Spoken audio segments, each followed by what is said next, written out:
records. He died in hospital long before this sausage incident is supposed to... Bollocks. Is it? Aye. How so?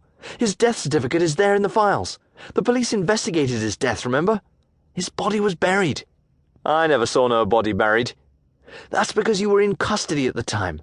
Let's just leave that aside for a moment and look at Doug, the shopkeeper. You've always known him, right? Aye. And the stories about him, you've always known them too? Aye, course. Of course. So do you see what's happening there, Royston? You're looking at something and not quite liking what you see. Maybe it doesn't look friendly or something's out of place.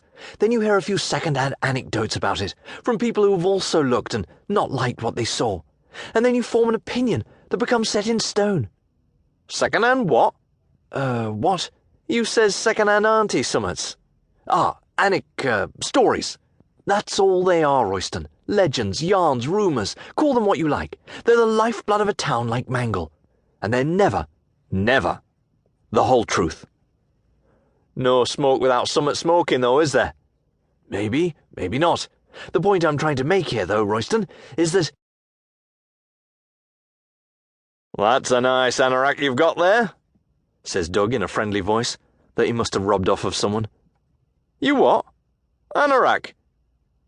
Anorak, I says, looking at myself and feeling might confused. We was in Doug's shop now, about 5 minutes on. I hadn't wanted to come in, course, but I thought I'd give him a go. What with me being able to look at matters from a new position, since coming out of Parpham and all. Plus Doug had promised us a cup of tea, which was suddenly the thing I needed most in the whole world, now he came to mention it. I had it in me paw now, and it were fucking marvellous. Except when a lot of it slopped over the sides, scalding me fingers and messing up Doug's floor. Aye, anorak, he says, nice and warm. It were well odd being back in Doug's corner shop. Not that it had changed since I'd last been there. Shelves were still half bare and stocked with only your barest of essentials, like bread and beans and crisps and that. By the looks of it, he'd settled into hard times quite nicely, and found his natural place there. I were happy to see that, because I didn't especially like Doug, on account of him being the root cause of my public downfall, and subsequent time in Parpham. But like I says earlier, I didn't have no particular grudge on him. You hearing us, Royston? Hello? Aye, what? You open your ears now. You don't listen to the like of me, you'll get nowhere with this mission of yours.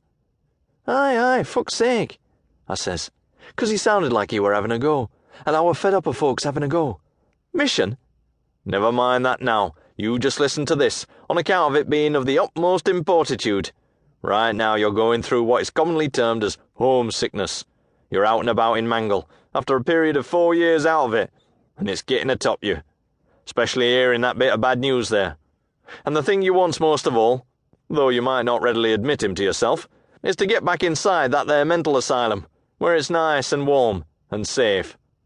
But I had a sip of me tea. It were all right, though a bit on your weak side. But what I really could have done with were a smoke. I hadn't had one since coming out, and it were high time I did. I'm here to tell you, Royston, you can't go back there, to your asylum. They won't let you back in. You go back and knock on them gates shouting for Dr. Gelding, they'll bounce you up the road on your backside. He didn't have much on his fag shelf, mind. There was some consulate there, though, which were the wise choice for us right then, like as not. Me being fresh out of hospital and all. So out here you must stay, Royston. Mangel is your final stage, and it's here that thou shalt fulfil thine destiny. But you never knew what he had round back in the stockroom. Hey, Doug, I says, nodding at the passage behind the counter. Got any number ones back there? His face turned purple, and I could have swore a little puff of smoke came out his ears. Fucking hell, I thought, putting me empty mug on the counter. Doug were getting on in years, but he was still liable to get physical. A rumble with him were all I needed. I'd never liked hitting old folks. So it were good news when he calmed down and went over to the front door. Walk on, brave warrior, he says, opening it. Walk on, and rest not until thou hast slain the dragon, and chopped his head off. I didn't like leaving a corner shop empty-handed, but Doug made it clear that it were on the cards this time. Least he'd gave us a cup of tea, mind, though I'd had to put up with his endless going on. I mean, for fuck's sake, do you know what he were on about? Should be him in Parpham.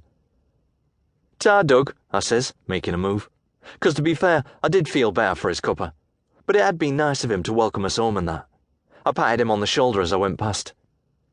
But he got us by the arm. "I will pay for my bad deeds," he whispers in my ear. "Don't you worry about that. I've done folks harm in my time and I'll pay."